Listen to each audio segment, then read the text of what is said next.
Every married couple will eventually become a single taxpayer. That's not a scare tactic, it's just math. One spouse typically outlives the other, and when that happens, the surviving spouse doesn't just lose a partner, they lose half their tax brackets. And unfortunately, nobody ever seems to plan for it. This video is for educational purposes only. Always consult professionals before making legal, tax, and investment decisions. So here's what we mean. Right now, if you're married and filing jointly, you and your spouse share a set of tax brackets, and those tax brackets are wide. They give you room. You can earn a significant amount of income before you start climbing into higher rates. But the day one spouse passes away, those brackets get cut in half. Not reduced a little, cut in half. The standard deduction also cut in half. The Medicare surcharge thresholds cut in half. And here's the part that catches people off guard. The income usually doesn't drop by half. In fact, it barely drops at all. Let me show you what that looks like in real life. We had a client, married couple. He had a large IRA, required minimum distribution age, Social Security for both of them. They had capital gains, dividends, and interest from their investment accounts. The wife hadn't worked outside the home for about 30 years, so her Social Security was only about $18,000 a year. So the issue became, when one of them dies, what do they lose? They would lose the lower of the two Social Securities, which is her. That's it. Everything else stayed the same.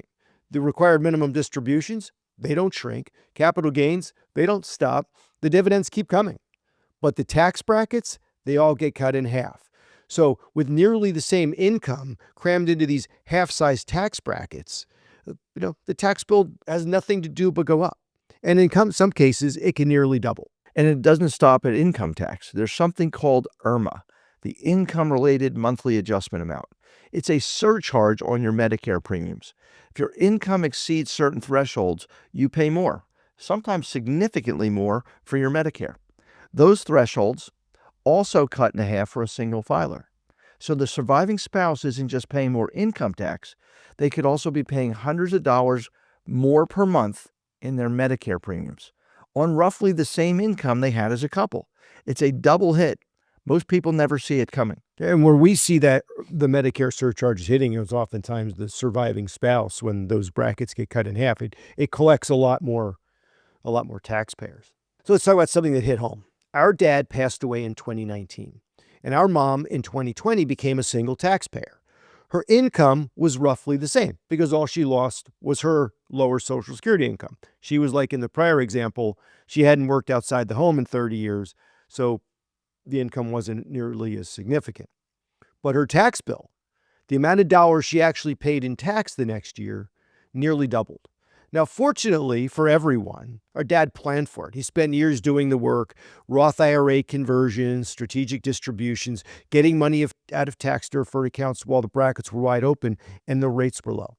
Had he not done that, the planning would have been a lot worse. But here's the thing, even Sam and I, having indirectly benefited from it, watched our dad plan for decades. We still saw the impact of this. That's how significant it is. And our kids, they benefited even more. And this is something we even experienced professionals miss. Paul was sitting in an accountant's office with a client who had a couple $1 million in IRA accounts. The accountant had been doing taxes for nearly 40 years. It was actually his final tax season before he was going to retire. He looked at the Roth conversions we were doing and said, "Why are you converting all this money?" Paul said 2 reasons. 1, we believe tax rates are going to go up. But 2, what happens when he dies and his wife is a single taxpayer with those massive required distributions hitting her at single filer rates? And this accountant of 40 years said, "I never thought of that." It's hard to believe.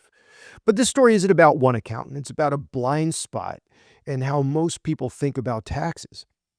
Your CPA, and believe me, they're doing a good job. It's a very difficult thing. They're focused on this year. What do you owe? How do we minimize it? That's their job. But the someday single scenario, that's a planning problem. It's probably a 10-year problem or more, and it requires someone who's looking at your lifetime tax picture, not just next April's. So the best widow planning happens before anyone becomes a widow. It's like we said when I practiced law, 90% of the problems I dealt with were problems that could have been solved with planning. So we try to foresee the problems, and in law, you try to foresee potentially, problems that may not happen to you. Here, we know this is going to happen. So you plan for the surviving spouses while both of you are still alive. If you're realizing there are things about your tax future that nobody's brought up with you, subscribe, because this is kind of planning that changes outcomes, not just for you, but for your entire family. And lucky, there's even more ahead. So now, here's what makes this even more urgent. We believe, and this is our professional opinion, that tax brackets are historically low right now. The national debt is at record levels, and at some point, rates are going to rise. If you think the someday single scenario is painful in today's brackets, imagine what it looks like when rates are higher.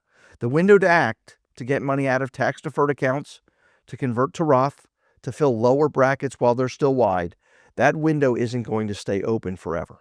In my family, I would say I'm the financial spouse. My wife is what we typically call the non-financial spouse. That's usually how it works. Now, I'm working on getting her more comfortable with the financial side, and she also has the benefit of having a brother-in-law, a son, and a nephew in the business who can help her. But if I'm not around, she's going to need someone to handle those big decisions. Someone she trusts, someone who already knows the plan, and that's true for every couple. Whether you're the financial spouse or the non-financial spouse, someone is going to be left making the decisions alone. And the tax code is going to hit them harder the moment that happens. That's why this isn't just a tax conversation. It's a family conversation. If you're the one who handles the finances, does your spouse know the plan? Do they know who to call? Do they understand what happens to the tax picture when you're gone? And if you're not the one handling the finances, have you been included in the conversations? Have you met the advisor? Do you have a relationship with the people who manage your family's money? Because the worst time to figure all that out is at the worst moment of your life. So let's try to bring this all together. Every married couple will eventually become a single taxpayer. That's not a question of if, it's a question of when. And when it happens, the tax brackets are going to get cut in half. The Medicare thresholds, they get cut in half. And the income typically stays the same.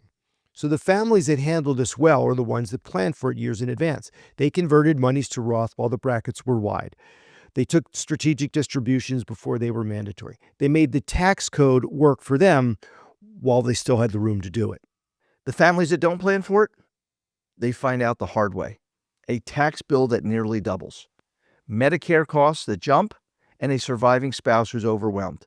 Not just emotionally, but financially. That's not something you want to leave to chance. What we think you should do is plan for the surviving spouse while both of you are still here. That's when it matters the most. That's when you have the most options, and that's when the planning actually works. So if you're thinking, we haven't planned for this, and we really should, or maybe you have an advisor, but nobody's ever brought up the someday single scenario with you, we'd be happy to talk. Just click the link below, schedule a conversation, because investing is the easy part. Protecting the spouse who's left behind, that's the hard part. And if you're wondering, what can we actually do about this? How do we start moving money to accounts that don't punish the surviving spouse? The answer is Roth. And this next video explains exactly why Roth accounts matter more than they ever have, and why the money sitting in your retirement accounts might not be as much yours as you think. Click here and watch it now.